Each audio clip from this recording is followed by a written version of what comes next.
16 कलांनी परिपूर्ण असलेला परमात्मा. आपलं काही नाही आहे दादा, आपलं काही नाही आहे. हे जे द्यायचंय ना, आपण इथले रखवाले आहोत, ते देत चला. माझ्याकडेच असलेलं मी देतोय, बाबांकडेच असलेलं बाबा देत आहे, तुमच्याकडेच असलेलं तुम्ही द्या. पण तुम्ही खिशे कमीत कमी 1-1 फुटाचे शिवून घेतले तर ते कधी बाहेर दिसणार नाही. काय अर्थ आहे हो त्याला? धनस्य त्रयोगतः, वित्ताच्या 3 गती आहेत. एक उपभोग घ्या, दुसरं जर तुम्ही उपभोग घेतला नाही तर दुसरं तुमचं रोग हरण करेल, रोगाला जर नाही केलं तर चोर हरण करेल. मग चोर बरेचशा प्रकारचे आता तयार झाले. ॲक्सिडेंट नावाचा चोर आला, विकार कोरोना नावाचा चोर येऊन गेला. एका वर्षामध्ये बजेट बिघडून टाकलं ना पूर्ण पृथ्वीचं. अशी चोरं वरच्या वर येत असतात. म्हणून चोराकडे ते धन जाण्यापेक्षा, पुढच्या पिढीकडे धन जाण्यापेक्षा, चुकीच्या लोकांकडे धन जाण्यापेक्षा तुम्ही ते धन कुठंतरी परमार्थाला लावलं पाहिजे. परमार्थाला जर ते धन लावलं तर त्याचा खऱ्या अर्थानं अर्थ आहे आपण कोणी नाही आहे, आपण देणारे कोणी नाही आहे. 16 कलांनी परिपूर्ण असलेला अवतार. त्याची प्रथम कला अशी आहे, त्यांनी पहिल्या कलेमधून अन्नाची निर्मिती केली. अन्नाद भवती भूतानी. पहिली कला त्यांनी पहिलं निर्माण केलं अन्न. 16 कलांनी परिपूर्ण कृष्ण तुम्हाला ऐकायचा आहे. कृष्ण समजायला जरी अवघड असला, पण एकदा का तो तुमच्या हृदयामध्ये तो आला, प्रवेश केला ना आई, एकदा का त्याने प्रवेश केला. ती अकबराची एक मुमताज होती, ती ज्यावेळेस तिच्या देशामध्ये अफगाणिस्तानमध्ये म्हणता परत चालली होती आणि जाता जाता ती वृंदावनावरून चालली आणि वृंदावनावरून जाता जाता तिनं बघितलं की तिथं सगळे लोक बेभान होऊन नाचतायत, सगळे लोक तिथं आनंदाने नाचतायत आणि कृष्ण कृष्ण जाप चालू आहे. असं तिनं बघितल्यानंतर तिनं तिच्या सेवकांना चाकरांना विचारलं की इथं कोण आहे हो, नेमकं एवढी माणसं बेभान होऊन का चालली. त्यावेळेस त्यांनी हिंदीमध्ये सांगितलं की इथं या ठिकाणी लोकांचा लहाना खुदा राहतो, या लोगों का छोटा खुदा रहता है. तिला वाटलं खुदा म्हटल्यानंतर, देव म्हटल्यानंतर असेल कोणीतरी, आपण त्याचं आकर्षण तिला झाल्या कारणानं ती खाली उतरली. त्या पालखीमधून खाली उतरली आणि उतरल्यानंतर तिथं जवळ गेली. जवळ गेल्यानंतर कृष्ण कन्हैयाच्या अवतीभोवती लोक नाच गाणे करत होती. कृष्णाच्या मूर्तीसमोर लोक बेफाम होऊन नाचत होती. जवळ गेली. जवळ गेल्यानंतर फक्त डोळ्याला डोळे भिडले, त्या मूर्तीच्या डोळ्याशी तिचे डोळे भिडले आणि डोळे भिडल्यानंतर एका क्षणामध्ये ती पागल झाली, बेफाम झाली. आणि बेफाम झाल्यानंतर त्या सेवकांना म्हटली की तुमचं काम संपले, तुम्ही निघून जा, तुम्ही माझ्यासोबत राहू नका. तेही राणीची आज्ञा असल्या कारणानं निघून गेले आणि कृष्णाच्या त्या तत्वामध्ये इतकी बेफाम झाली की त्या राणीनं एका क्षणामध्ये आपलं राणीपद त्यागून, सुंदर अलंकार वैभव त्यागून कृष्णाच्या चरणाजवळ विलीन झाली. मुस्लिम असून सुद्धा कृष्णाची अशी सुंदर काही तिनं पद रचलेली आहे. अशी कृष्ण भक्तीची महिमा आहे. कृष्ण एकदा का तुमच्या हृदयामध्ये आला ना, तो कृष्ण तुमच्या हृदयामधून सगळा कचरा बाहेर काढून टाकेल, पण त्याला कधीही बाहेर जाऊन देणार नाही. कचरा जो भरलेला आहे आपण आपल्या मनाला डस्टबिन करून टाकलेलं आहे, ते जरा थोडंसं साफ करणं गरजेचं आहे. आणि ही जी जागा आहे ना, ही जागा त्या कचऱ्याला साफ करण्याची जागा आहे. ही जागा त्या कचऱ्याला साफ करण्याची जागा. आपल्याला देवाला तशा पद्धतीनं विनंती करता आली पाहिजे. आपण बोलत नाही देवाशी, आपण मूर्तीशी बोलतो, विशेषाशी बोलतो, त्यांच्याशीच खेळून राहतो. पण याच्याही पलीकडे बसलेला अचिंत्य अनंत अव्यक्त असलेला परमात्मा, त्याच्याशी सुद्धा एक दिवस आपल्याला संवाद साधता आला पाहिजे. आणि ही संवादाची जागा आहे, ही संवादाची भूमी आहे. ह्या भूमीमध्ये तुम्ही आला तर एक दिवस कृष्ण जरूर तुमच्याशी बोलेल, एक दिवस जरूर तो बोलण्याशिवाय राहणार. त्याच्याशी तुम्हाला संवाद साधता आला पाहिजे. भगवद्गीता ही खऱ्या अर्थानं संवादाची जननी आहे. कृष्ण अर्जुन संवादे, 3 शब्द भगवद्गीतेमध्ये सापडतात. एक संवाद, पहिल्या अध्यायामध्ये विषाद. पहिला अध्याय विषादाने भरलेला आहे, दुःखाने भरलेला आहे. आणि जसा कृष्ण क्लैब्यम मास्म गम पार्थो इथून बोलायला लागला, तसा कृष्ण किंवा अशोचानन्य ओशोचोसून इथून बोलायला लागला. कृष्ण थांबले नाही आणि थांबल्यानंतर कृष्णाने सदैव अर्जुनाशी संवाद साधला. आणि मग विषादग्रस्त असलेला अर्जुन संवाद साधतो आणि संवाद साधलेला अर्जुन प्रसादत्वाला प्राप्त होतो. तत्प्रसादान मयाच्युत. हे अर्जुना, हे अच्युता, तुझ्या प्रसादाने हे सगळं शक्य आहे. संवाद साधणं गरजेचं आहे. विषाद झाला, दुःख झालं, आपल्या मनामध्ये कुठंतरी वाईटपणा आला, एकमेकाचं काहीतरी गडबडलं ना, संवाद साधा. भलेही तो संवाद आदळापट करणारा असेल, तुमच्या मनातल्या विकारांना बाहेर पडू द्या. क्रोधाला, कामाला, त्या अग्नीला बाहेर पडू द्या ना दादा. तो जोपर्यंत बाहेर पडणार नाही. पण एक एक काळजी जरूर घ्यावी. मग क्रोध बाहेर पडत असताना तो क्रोधाग्नी नाही झाला पाहिजे. तो अग्नीमध्ये परिवर्तित झाला सगळं बेचिराग होऊन जाईल. तुम्ही शेवटी असाल. परवाची घटना आहे स्वारगेटची, करंट घटना आहे. अत्याचार केला त्या मुलीवरती आणि तो पोरगा पळाला आणि पळाल्यानंतर त्याच्या गावी गेला. गावी गेल्यानंतर सगळे पोलीस त्याच्या मागावरती होते, सगळे शोधत होते त्याला. आणि शोधता त्याला कळलं की आता आपली गय नाहीये म्हणून तो उसामध्ये पळून गेला. उसामध्ये पळला. सगळ्या पोलिसांनी कुठून ड्रोन असले असतील, श्वान पथक असेल, सगळ्यांनी शोधाशोध सुरू केली. पण झालं असं, तो काही सापडला नाही. रात्र झाली होती. एवढं बळ कुठून आणायचं. तो उसामध्ये लपलेला होता. लपल्यानंतर रात्री 12-1च्या दरम्यान तो पाणी पिण्यासाठी आला. बाटली घेतली, कुठून तरी बाटली सापडली आणि एका घरामध्ये गेला. दार ठोठवल्यानंतर पाण्याची बाटली भरून घेतली. पाणी पिण्यासाठी बाहेर समोरच्या व्यक्तीने ओळखलं, का रे तूच का? दुपारी जो अत्याचाराची घटना झाली तुझ्याकडून झाली. डसडसा रडायला लागला दादा, रडायला लागला. आणि रडायला लागल्यानंतर एका क्षणामध्ये त्यांनी त्या गुन्ह्याची कबुली केली की माझ्याकडून चूक झाली आहे, इतकी भयंकर चूक झाली आहे, मला एखादं दावं जर सापडलं तर मी आत्ताच माझ्या गळ्याला फास लावून घेईन, अशी भयंकर माझ्याकडून चूक झालेली आहे. त्या माणसांनी काहीच त्याला उत्तर दिले नाही. तो तिथून निघून गेला, उसामध्ये गेला. उसामध्ये गेल्यानंतर लगेच तिथल्या त्या माणसांनी पोलिसांना फोन केले. त्याला ते पकडण्यात आलं. क्रोधाग्नी जो असतो किंवा तुमचा कामाग्नी जो असतो ना, कामाग्नी थोड्यापर्यंत टिकत असतो. म्हणून क्रोधाचं वय 2-5 मिनिटं आहे, कामाचं वय 2-5 मिनिटं आहे. काम म्हणजे विकार, त्याला वय नाही आहे जास्त विस्तृत करताना सांगता येणार नाही मला. परंतु क्रोधाला वय किती आहे? 2-4 थोबाडीत मारण्यापुरतंच वय आहे. क्रोधाचं जास्त वय नाही आहे. याच्याही पुढे क्रोध जर गेला तर एखादा चाकू उपशील, याच्याही पलीकडं क्रोधाचं वय नाही आहे. पण तो ज्यावेळेस 5-10 मिनिटाचं त्याचं वय संपल्यानंतर जेव्हा शांतता घुसते, ग्लानी घुसते, मनामध्ये उद्वेग तयार होतो, त्यावेळेस माणूस पूर्णपणे बेचिराग झालेला असतो. त्यावेळेस माणसाला जगाच्या पाठीवरचं असं कुठलं दुःख नसेल ते दुःख झालेलं असतं. अर्जुनाला जे दुःख झालेले ते पहिल्या अध्यायामधलं आपल्याला ऐकायचंय. तो विषादग्रस्त झालेला आहे, मोहग्रस्त झालेला आहे, दुःखिस्त झालेला आहे. त्या मोहग्रस्त अर्जुनाशी देवाने संवाद साधला. कृष्ण अर्जुन संवाद आहे. देव म्हणतो माझ्याशी बोल ना, तुला जे बोलाय. आणि बघा, डिस्टर्ब नाही केलं. कोणी सांगत असताना एखादा जर व्यक्त होत असेल ना, ते व्यक्त होताना त्याला मध्ये डिस्टर्ब करू नका. आणि एकदा का तो व्यक्त झाला, मग तुमचं शहाणपण, मग तुमचं शिकवण, मग तुमचं जे बोलणं आहे ते तुम्ही सांगावं. एकदा का तो व्यक्त झाला, पहिल्यांदा त्याला व्यक्त होऊ द्या. अर्जुन व्यक्त झालेला आहे. उद्या आपण त्याचं विशेष करून वर्णन ऐकणार आहोत. अर्जुन व्यक्त झाला आणि व्यक्त झाल्यानंतर अर्जुनाशी भगवंताने संवाद काढला. आणि तो संवाद अशा मस्त पद्धतीने साधलेला आहे. अर्जुना, अरे तू धनुर्धर आहेस, तू इथून या जगावरती एकमेव असा व्यक्ती आहे, सव्य सचिन आहेस. आणि तुझीच एक बरोबरी माझ्यासोबत होऊ शकते. पांडवानाम धनंजय, तूच माझ्या बरोबरीचा आहे. धर्मही मला धर्म समजत नाही. धर्मामधला एक वाईट गुण असा होता, इतका चांगला होता. थोडंसं पर्सनल पण येईल बरं का, सांभाळून घ्या मला. धर्म इतका चांगला होता की त्या माणसाच्या नखाला सुद्धा मळ नव्हता. पण एकच वाईट गोष्ट होती की जेव्हा द्यूत खेळायला बसायचा ना, मोह आवरत नव्हता. पण धर्म नेहमी इतका चांगला होता. त्याच्या चांगुलपणाच्या गोष्टी अशा आहे, भीमाच्या आणि अर्जुनाच्या हातामध्ये नेहमी बाण आणि नेहमी गदा राहायची. ती गदा हातामध्ये आली का भीम एका अशा तवाने जायचा की एका फटक्यामध्ये समोरच्याचा मृत्यू करेल, एका फटक्यामध्ये समोरच्याला संपून टाकेल. पण धर्म त्या ठिकाणी त्याला आवरायचा. धर्म आवरायचा आणि आवरून लगेच 2 गोष्टी सांगायचा. आणि सांगितल्यानंतर काळामध्ये 5 मिनिटामध्ये 2-3 मिनिटामध्ये तो भीम शांत होऊन जायचा.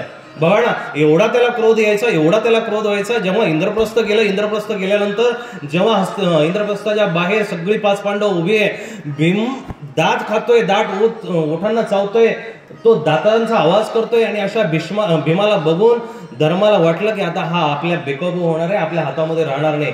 त्यावेळेस हळूच भीमाला पाठीमागं घेतात आणि पाठीमागं समजून भीमाच्या कानामध्ये धर्मराज एक शब्द वापरतात, भीमा,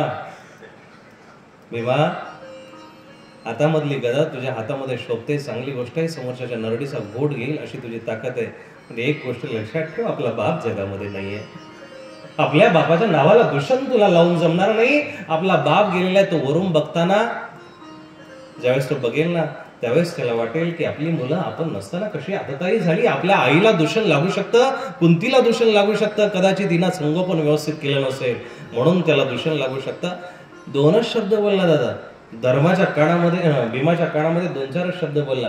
भीमाने एका क्षणामध्ये हात जोडले. दादा जसं म्हणशील तसं. असाही प्रत्येक घरामध्ये एक धर्म असणं गरजेचं आहे. एक धर्म तुमच्या घरामध्ये जागृत ठेवा. एक अर्जुनही जिवंत ठेवा, एक भीम जिवंत ठेवा, एक सहदेव, एक आणि योगायोगाने तुम्ही पांडवच आहे. धर्म जिथं असेल तिथं अभेद्यता असली पाहिजे. धर्म जिथं असेल तिथं राग, द्वेष, काम, क्रोध सगळे बाजूला पडले पाहिजेत. माझा धर्म, माझा देव, माझा पंथ, माझा संप्रदाय, इथं माझं आहे ना हो. माझ्या बायकोला वेगळं कोणी करू शकत नाही माझ्यापासून, असं ज्यावेळेस तुम्ही प्रपंचामध्ये ठोकून म्हणता ना त्यावेळेस ती तुमचीच असते आणि तेव्हा तुमचं आणि तिचंच नातं तिथं दिसत असतं. तिसऱ्या माणसाची नजर येत नाहीये. लेकरासारखं किंवा पत्नीसारखं ज्यावेळेस तुम्ही धर्माकडे बघाल ना, माझा धर्म ही असाच आहे किंवा माझ्या धर्माकडे सुद्धा असं तिरपे डोळे कोणी नाही केले पाहिजे, तेव्हा तुमचा धर्म पायंदळी तुडवण्याची ताकद कुणामध्येच राहणार नाही. कुणीही तुमचा धर्म पायंदळी तुडवणार नाही. पण मुळामध्ये आपल्यालाच आपल्या धर्माचा अभिमान नाहीये. मुळामध्ये आपल्यालाच आपला धर्म समजत नाहीये. मुळामध्ये आपल्यालाच आपला धर्म समजलेला नाहीये. हिंदू धर्मीय लोकांनी जितकं धर्माचं नुकसान केलेलं आहे तितकं परकीय लोकांनी केलेलं नाही. हे वाक्य लिहून ठेवा. हे वाक्य तुमच्या लक्षात येण्यासारखं वाक्य आहे. जगाच्या पाठीवरती जेवढे पण ख्रिश्चन आहेत ते सगळे येशूला मानतात. काय? कधी अभ्यास करा बायबलचा. सगळे, प्रत्येकाच्या गळ्यामध्ये क्रॉस आहे. नसेल गळ्यामध्ये तर हातामध्ये क्रॉस आहे. ते त्याचं प्रतीक आहे. तो त्या क्रॉसवरती, त्या सोळीवरती शेवटच्या टायमाला चढला होता, त्याचं प्रतीक म्हणून ते गळ्यामध्ये घालतो. प्रत्येक ख्रिश्चन धर्माला मानतो, येशूला मानतोच. प्रत्येक मुस्लिम अल्लाला, पैगंबराला मानतो. प्रत्येक जण मानतो, मानल्याशिवाय राहत नाही. प्रत्येक शीख गुरु नानक देवाला मानतो.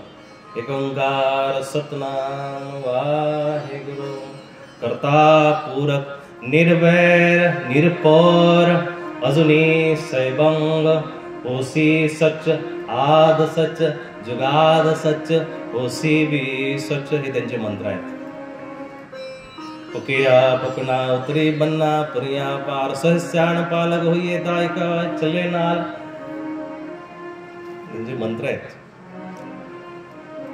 ते त्याला मानल्याशिवाय पुढे जात नाही आहे. एखादा जैन असेल ना, तो त्या महावीरांना मानल्याशिवाय पुढे जात नाही. नमोर्यंतान नको म्हणायला. उदाहरण मी याच्यासाठी सांग, आणि विशेष करून त्या संप्रदायांचा एक आदर्श घ्या. जैन भलेही सुरुवातीपासून 3% आहेत, 3% आहे. 3% कमी झाले नाही, 3% वाढले नाही, पण जसे आहे तसे आहेतच. हे जे आमच्या उसळ्या चालू आहेत ना धर्माच्या बाबतीत, हिंदू कमी होत आहेत, हिंदू जास्त होत आहेत, हिंदू कमी होत आहेत, हिंदू जास्त होत आहेत, हे याचं उदाहरण मला तुम्हाला सांगायचं आहे की जैनांनी कधी आपला धर्म सोडला नाही, महावीरांनी कधी आपला धर्म सोडला नाही. पण हिंदू संप्रदायामध्ये अशी धरसोड वृत्ती आहे की 50% लोक देवाला मानतात आणि 50% म्हणतात काय सांगता येईल, राम होऊन गेले की नाही, कृष्ण होऊन गेले की नाही, मान्य नाहीये त्यांना. एक माणूस खूप मोठं भाषण नास्तिकतेवरती देतो, 50 मिनिटं त्यांनी भाषण दिलं, देव नाहीये देव नाहीये देव नाहीये, 50% भाषण दिलं. आणि भाषण दिल्यानंतर एक चांगले प्रबोधनकर्त्यांना भेटले आणि भेटल्यानंतर म्हटले, वा प्राध्यापक सर, प्राचार्य, किती सुंदर भाषण दिलं हो तुम्ही, किती सुंदर बोलले. हो ठीक आहे, छान. म्हटले तुमचे शब्द इतके अप्रतिम आहे ना, त्या शब्दांना खऱ्या अर्थानं चंदनाचा सुगंध आहे, फुलांचा सुगंध आहे. तर म्हटलं हो आहे ना, खरंच खरंच माझ्यावरती सुद्धा देवाची कृपा आहे. 50 मिनिटं नास्तिकतेवरती भाषण दिलं आणि त्याला सुद्धा देवाची कृपा मान्य करायला लागते. त्याच्याशिवाय काहीच नाही आहे ह्या जगाच्या पाठीवरती. 16 कला भगवंताच्या अशा आहे. पहिली कला त्याची अशी आहे की त्यांनी अन्न निर्मिती केली. अन्नाद भवती भूतानि, पहिल्यांदा अन्न निर्मिती करतो. दुसऱ्या काळामध्ये त्यांनी पहिल्यांदा जे निर्माण केलं ना ते उद्बीज, पहिली जी योनी आहे ती उद्बीज योनी आहे. दुसरी त्याची कला स्वेदज कला आहे. त्या दुसऱ्या कलेतून त्यांनी स्वेदज योनीची निर्मिती केली.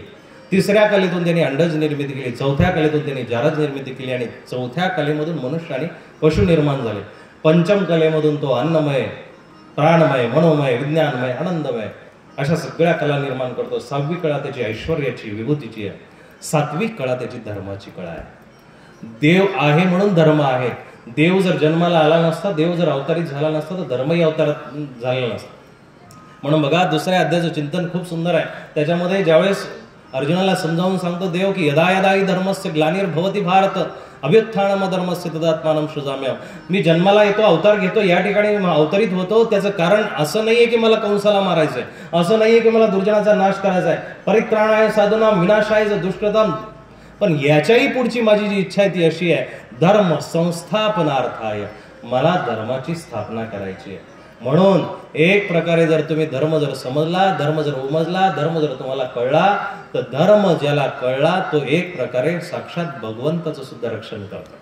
साक्षात भगवंताचं रक्षण केल्यासारखं. ज्याने आपला धर्म सांभाळला तो धर्माचं रक्षण करतोय, साक्षात देवाचं रक्षण करतो. 9वी कला त्याचे संपूर्ण विश्वाचं ज्ञान, 10वी कला त्याची तेज प्रकाश आहे. सगळ्या ब्रह्मांडामध्ये जो प्रकाश येतो त्याच्या 10व्या कलेचा प्रकाश आहे, प्रभाव आहे. 11वी कला त्याची यश आहे, जे सगळ्यांना तुम्हाला यश प्रदान करतो, ऐश्वर्य विजय प्रदान करतो ना.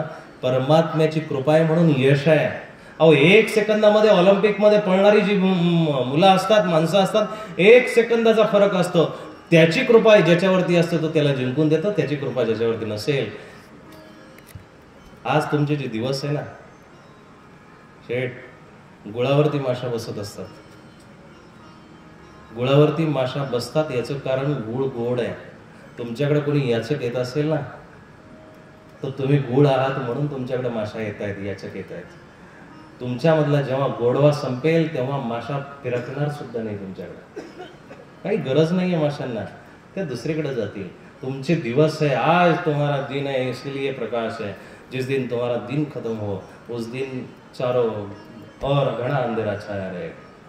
त्यावेळेस सगळीकडे अंधकार असणार आहे. तुमचं जीवनही त्यावेळेस बदललेलं असेल, सांगता येणार नाही. काय त्यावेळेस तुम्ही कुठं असाल, यत्र तत्र सर्वत्र, काही सांगता येत नाही. आज तुमचे दिवस यावा म्हणून सलाम आहे, म्हणून साधू संत वाकत असतील किंवा जनसामान्य लोक वाकत असतील, लोक तुमच्याकडे सलाम करत असतील. पण माया तेरे 3 नाम, काय मायेचे 3 नाव आहेत. माया तेरे 3 नाम, परशा परशु परसराम. काय माया तेरे 3 नाम, परशा परशु परसराम. काही नसेल त्यावेळेस ए राजू, ए परशा, ए बंट्या, ए गोप्या, ए पप्या, माणसं असे हाक मारतात. जेव्हा त्याच्याकडे थोडाफार पैसा येतो त्यावेळेस त्याला परशु म्हणतात लोक. परशु बरा आहे, व्यवस्थित आहे, आई वडील बरे, तेव्हा विचारतो. पण जेव्हा संपत्ती भरमसाठ येते, खूप येते, जास्त येते, त्यावेळेस लोक त्याला म्हणतात परशुरामजी आले, चहा घेता, पाणी घेता, ब्लॅक टी घेता, ग्रीन टी घेता, थंड घेता, जिरा घेता, स्प्राईट घेता, काय काय नावं सुद्धा तोंडात बसणार नाही. माया तेरे 3 नाम, परशा परशु परशुराम. आणि या परशुरामच्याही पुढे काही माणसं येतात ना, त्यावेळेस त्यांचं नाव घेता येत नाही. आमचे आदरणीय शेठजी या ठिकाणी आलेत, आमचे आदरणीय दादा या ठिकाणी आलेत, आमचे आदरणीय मार्गदर्शक या ठिकाणी आले. उंची गाठली, जगामध्ये वावरत असताना हा परमार्थ मेणबत्त्या वाटायला सुरुवात करा. हा परमोच्च तुम्हाला साधता आला पाहिजे.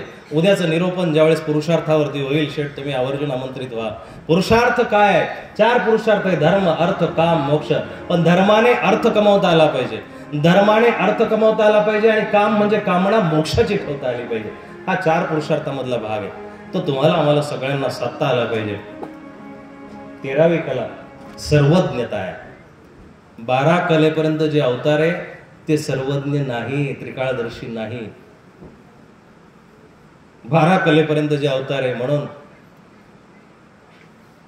रामाचा जो शास्त्रामध्ये उल्लेख येतो ना, ती सर्वज्ञता अपूर्ण असल्या कारणाने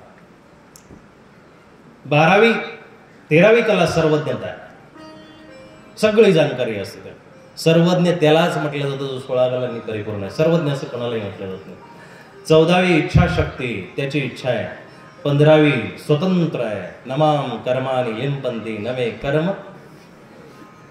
15वी कला स्वतंत्र आहे, ईश्वर स्वतंत्र आहे, त्याला कोणाचं बंधन नाही. आणि 16वी कला अशी आहे, सगळ्या सिद्धी ईश्वराच्या जवळ असतात.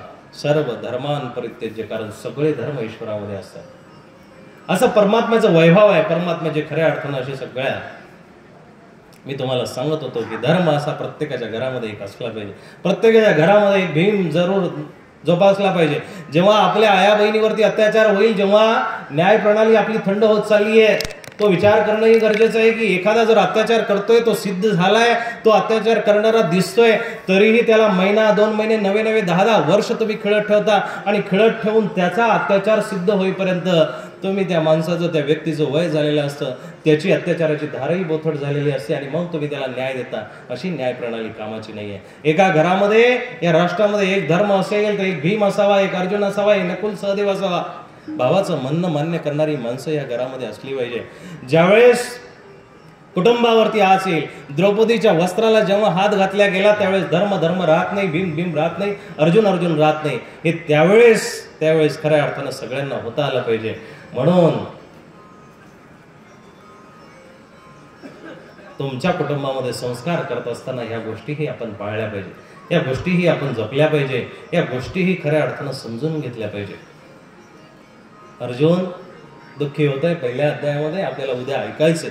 अर्जुन दुःखी का झाला, कसा झाला आणि त्याचं कारणही काय, खूप मर्म असं कारण आहे त्याचं. त्यांनी जे कारण सांगितलेलं आहे ना, आपल्या परिवाराचं कारण सांगितलंय. माझ्या कुळाचा जर नाश केला तर पतंती पित्रो हेषा लुप्त पिंड दक क्रिया, नवे त्यांनी काय काय गोष्टी तिथं सांगितलेल्या आहेत. त्यांनी परिवाराचं कारण सांगितलंय की माझा परिवार नाश नको व्हायला, निमित्त आणि पश्चात.